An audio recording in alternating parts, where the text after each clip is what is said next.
प्रश्न ये है, क्या ब्रह्मांड आपकी बातें सुनता है? क्या हमारी भावनाएं, इच्छाएं, प्रार्थनाएं ये सचमुच कहीं दर्ज होती हैं? और अगर होती हैं तो उन्हें उत्तर कौन देता है? प्यारे भक्तों, ये कोई मनगढ़ंत कल्पना नहीं है, ये सच्चाई है। लेकिन इसे समझने के लिए भौतिक आंख नहीं, अंतरात्मा की दृष्टि चाहिए। आओ आज इस रहस्य पर से पर्दा उठाते हैं और उसी के साथ अपने जीवन को भी भीतर से बदलते हैं। सज्जनों, एक किसान की कथा से बात शुरू करें तो समझ जल्दी आएगी। एक गांव में एक बूढ़ा किसान था। रोज सुबह उठकर खेत की मेड़ पर खड़ा होकर भगवान से कहता, हे परमात्मा, मेरी फसल अच्छी हो जाए, परिवार सुखी रहे। वह कहकर मिट्टी को छूता, नाम जपता और काम पर लग जाता। लोग हंसते थे, क्या भगवान तेरी आवाज सुनते हैं? लेकिन वर्षों बाद वही किसान दूसरों से कहीं अधिक सुखी और संतुष्ट दिखा। क्यों? क्योंकि उसने ब्रह्मांड से बात की थी, लेकिन शर्तों के साथ नहीं, श्रद्धा के साथ। भक्तों, ब्रह्मांड कोई बाहर की वस्तु नहीं, ये पूरा ब्रह्मांड उसी शक्ति से चलता है जो हमारे भीतर प्रकट है। जैसे दीपक की लौ में सूर्य की झलक होती है, वैसे ही जीवात्मा में परमात्मा की।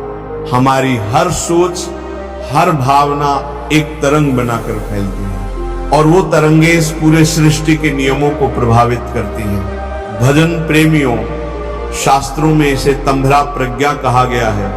ऐसी चेतना जो सत्य को पकड़ सकती है, सत्य को भेज सकती है। जिसका मन निर्मल होता है, जिसकी वाणी पवित्र होती है, उसकी बात ब्रह्मांड की गोदी में गिरती है और फल के रूप में लौटती है।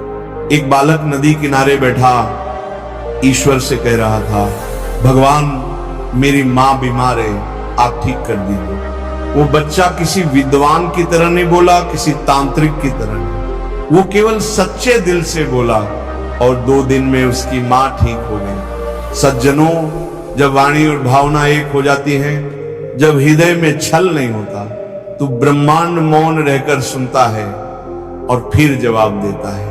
बेटा, कबीरदास जी कहते हैं, मन के हारे हार है, मन के जीते जीत।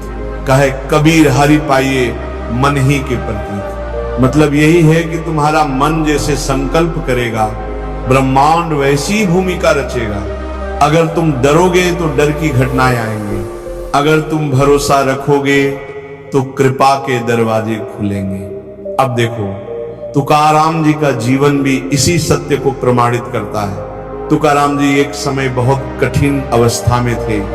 घर में भोजन नहीं, समाज में अपमान, परंतु भीतर एक अद्भुत निश्चय था, मैंने हरि का नाम नहीं छोड़ा और ना कभी छोड़ूंगा। वो दिन रात राम कृष्ण हरि का जप करते थे। लोगों ने ताना मारा, इतने जप से क्या मिलेगा?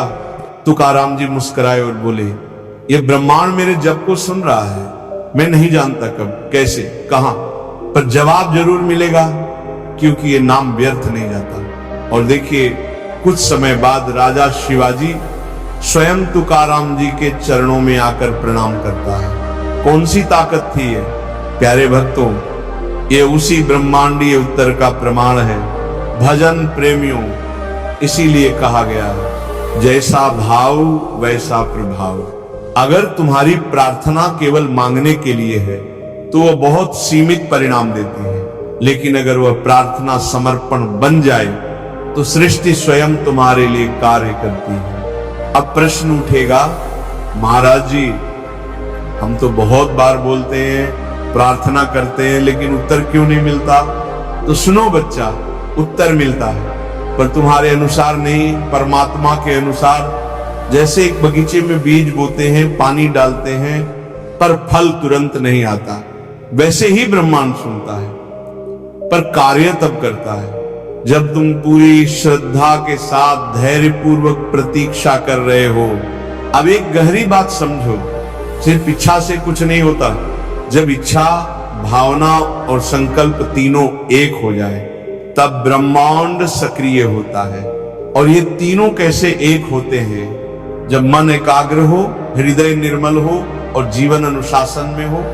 इसलिए बेटा, नाम जप ही वह माध्यम है जो हमारे मन को एकाग्र करता है, भावनाओं को पवित्र करता है और संकल्प को परमात्मा से जोड़ता है।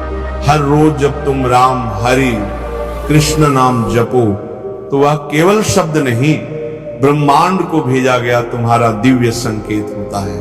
भक्तों, जब तुम किसी बात को लेकर सच्चे दिल से ईश्वर से संवाद करते हो, न दिखावे के लिए न स्वार्थ के लिए, तो वह बात ब्रह्मांड की चेतना में दर्ज हो जाती है। उसके बाद धीरे धीरे समय, स्थान, परिस्थिति सब कुछ बदलना शुरू होता है। पर यह सब तभी होता है जब तुम्हारे भीतर शुद्धता हो, त्याग हो, प्रेम हो। सज्जनों, ये संसार एक विशाल यज्ञ की तरह है। तुम्हारा हर विचार, हर संकल्प यज्ञ की आहुति है। अब आहुति शुद्ध दोगे तो देवता प्रसन्न होंगे, अगर दूषित दोगे तो धुआं ही धुआं फैलेगा। आज लोग कहते हैं हमें तो कुछ नहीं मिलता, हम तो इतने समय से प्रयास कर रहे हैं। तो मैं कहता हूं, तुम्हारा प्रयास कितने सत्य से भरा है, कितने समय तक किया है, कितनी बार गिरकर उठे हो, कितनी बार बिन परिणाम के भी श्रद्धा रखी।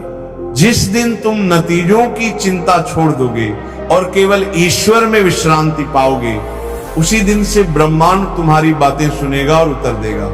अब मैं तुमसे एक विनती करता हूं, प्रत्येक दिन कुछ समय एकांत में बैठो, मन शांत करो, नाम जपो, बस हरि का नाम। फिर अपने अंतर की बात बोलो, आंखें बंद करके, दिल खोलकर बोलो, हे प्रभु, तू ही मेरा आधार है, जो कुछ भी हो तू साथ मत छोड़ना, तेरी इच्छा में ही मेरी शांति है। इस प्रार्थना को रोज करो, फिर देखना ब्रह्मांड तुम्हें वह देगा जो तुम मांगते हो, या वह देगा जो तुम्हारे लिए सबसे उत्तम है। भक्तों, कभी कभी जो नहीं मिलता वह भी कृपा होती है, जो छिन जाता है वह भी ब्रह्मांड का संदेश होता है। वह कहता है, बेटा तेरा रास्ता ये नहीं था, अब दूसरा राह पकड़।